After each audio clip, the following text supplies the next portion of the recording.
Desa teratai, tersembunyi di balik rimbunnya hutan tropis, adalah sebuah permata yang nyaris tak tersentuh waktu.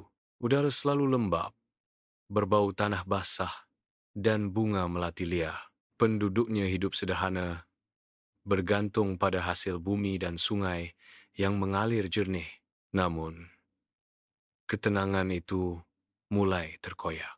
Awalnya, hanya bisikan. Bisikan angin yang terdengar seperti rintihan atau bayangan sekilas di antara pepohonan yang terlalu cepat untuk dikenali. Ternak-ternak mulai menghilang. Bukan satu atau dua ekor, tapi seluruh kandang, seolah ditelan bumi tanpa jejak. Pagar yang kokoh ditemukan roboh, namun tak ada tanda-tanda perkelahian. Tak ada darah, hanya kekosongan yang dingin.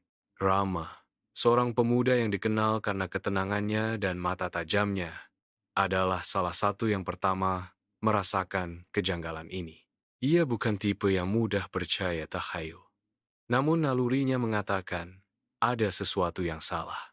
Ia sering menghabiskan malam di beranda rumahnya, mengamati kegelapan hutan yang seolah menatap balik. Suatu malam, ia mendengar suara, bukan suara binatang biasa, melainkan desiran halus, seperti kain sutra yang diseret di atas dedaunan kering, diikuti oleh hembusan napas dingin yang membuat bulu kuduknya merinding. Meskipun tak ada angin, ia mencoba mencari sumber suara itu. Namun setiap kali ia mendekat, suara itu menjauh, seolah mempermainkannya. Kecemasan di desa semakin memuncak saat Budi, seorang anak kecil berusia 7 tahun, menghilang. Budi bermain di tepi hutan, tempat yang biasanya aman karena dekat dengan rumahnya.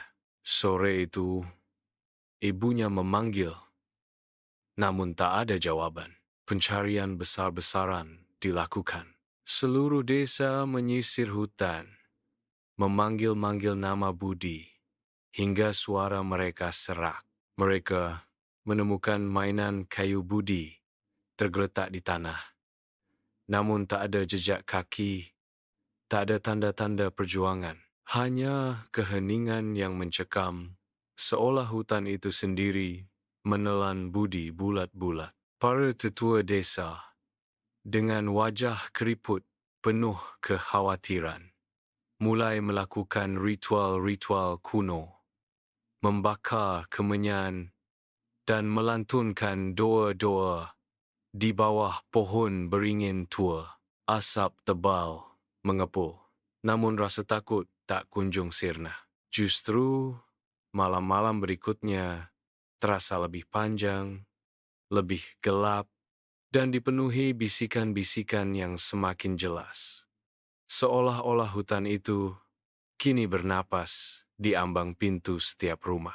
Rama tahu, ini bukan lagi sekadar binatang liar. Ini adalah sesuatu yang lain. Sesuatu yang kuno dan jahat,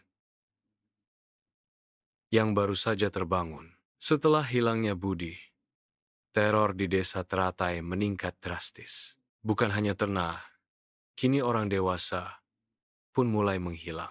Selalu di malam hari, selalu tanpa jejak. Pintu rumah yang terkunci rapat pun seolah tak berarti. Para penduduk mulai mengunci diri di dalam rumah setelah matahari terbenam, berdoa agar mereka tidak menjadi korban berikutnya. Ketakutan merayap seperti kabut dingin, mencekik setiap jiwa. Rama tidak bisa tinggal diam. Ia merasa ada beban di pundaknya, tanggung jawab untuk melindungi desanya.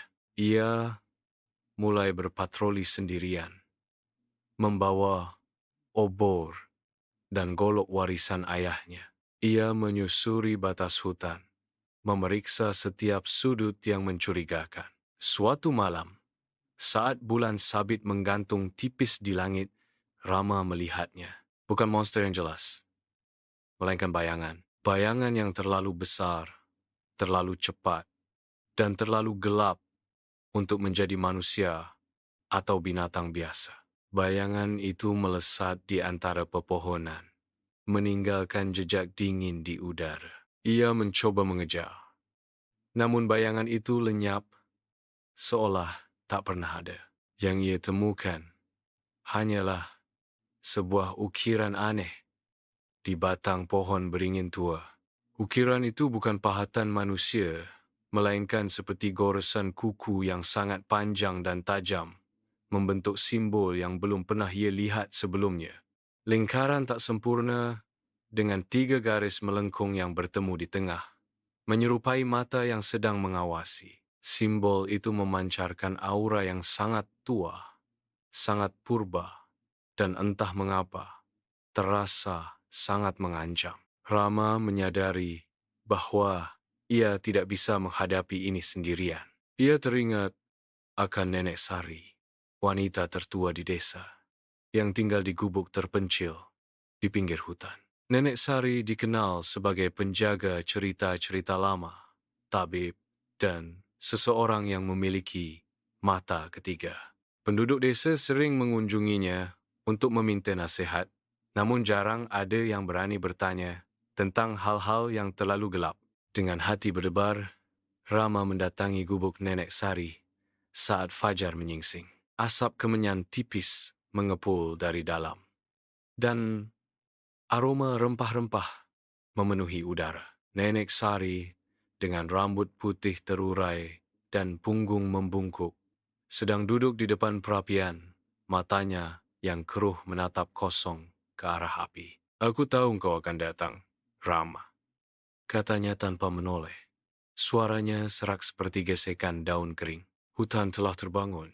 Rama menceritakan semua yang ia lihat dan rasakan, tentang bayangan, tentang ukiran aneh, dan tentang ketakutan yang mencekik desa. Nenek Sari mendengarkan dengan saksama, sesekali mengangguk pelan. "Ini bukan binatang, Rama. Ini adalah penjaga rimba. Atau lebih tepatnya, apa yang tersisa darinya." Nenek Sari menjelaskan bahwa dahulu kala, jauh sebelum desa ini berdiri, ada sebuah entitas yang menjaga keseimbangan hutan. Entitas itu, yang disebut penjaga rimba, adalah perwujudan dari kekuatan alam itu sendiri, baik dan buas. Penduduk kuno membuat perjanjian dengannya, mempersembahkan ritual dan penghormatan agar hutan tetap subur dan mereka dilindungi. Namun, seiring waktu, perjanjian itu dilupakan, ritual diabaikan, dan hutan mulai dirusak. Penjaga rimba yang seharusnya melindungi kini merasa dikhianati. Ia tidak lagi menjaga, melainkan menuntut. Ia lapar, Rama. Lapar akan keseimbangan yang telah kau rusak. "Apa yang harus kami lakukan, Nek?" tanya Rama. Suaranya tercekat. "Bagaimana cara menghentikannya?" Nenek Sari menghela napas panjang. "Ada cara. Sebuah rahasia kuno yang telah terkubur bersama para leluhur. Ritual yang sangat berbahaya, yang bukan untuk menghentikan, melainkan untuk menggantikan."